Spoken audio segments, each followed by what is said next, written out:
Well, I mean, since you mentioned the maglev thing, that's a typical example. Uh, the leading engineer of the Chinese Maglev Institute just announced that China has a new generation of slow maglevs, which are no longer only going 100 kilometer per hour, but 160 kilometer per hour.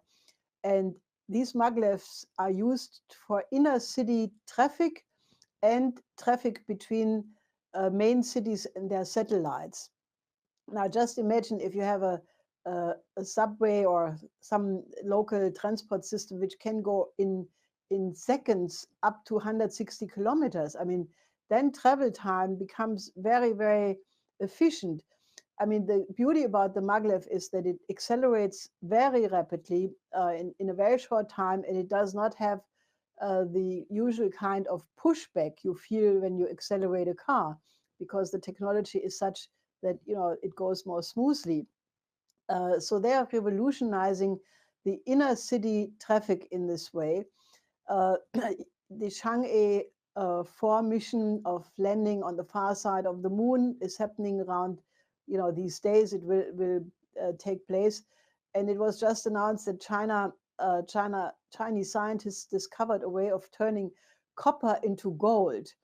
Uh, Obviously not entirely, but they were able to transform the structure of copper in such a way that it fulfills the same functions like precious metals in the industrial process. So this is a revolutionizing of new materials as well. Uh, so, I mean, the maglev could have been developed by Germany. I mean, Germany developed that technology, and they were too stupid to produce it. And now the Chinese are doing it. So, I'm just saying that the West should seriously rethink that this whole post-industrial Club of Rome ecological paradigm was really a mistake.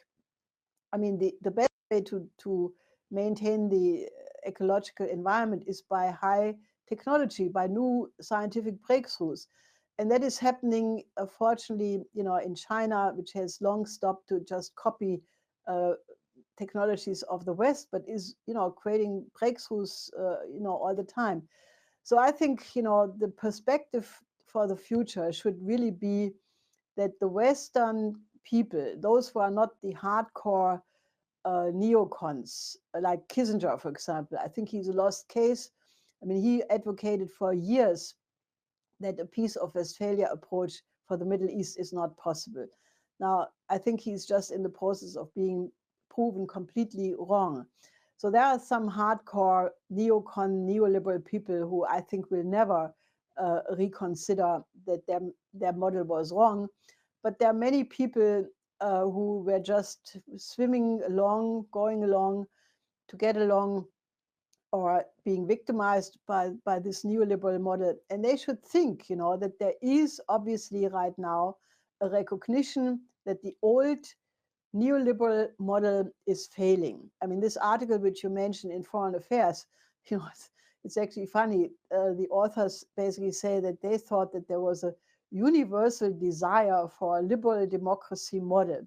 And now, so bad, it turned out that that's not the case, because you have these populists rising everywhere and what they call autocratic regimes. Well, at least concerning most of these autocratic regimes, they take care of the common good of their people much better. And that is why, you have this populists, which sometimes are populists, sometimes they're just, really taking care of the common good in a better way than the neoliberals. So you have the old system disintegrating, and everybody can see a new system is emerging. But what should be the exact nature of this new paradigm is not yet decided. And I think it requires the active participation of a lot of good thinking, good meaning people to find those principles which are in cohesion with the lawfulness of the physical universe. Because I think that the future order of humanity can only be successful if it adheres to true physical universal principles in science and in great art. And that is the very idea of the Schiller Institute, and that is what you can find in the aesthetical letters of Friedrich Schiller, which I would emphasize for you to read over these days. You have still the end of the year and New Year, some time to engage in more profound ideas. And the aesthetical letters by Schiller, for sure, is food for thought, very actual for the solution to our present day problems. So with that, I wish you a good change into the new year, and let's talk soon.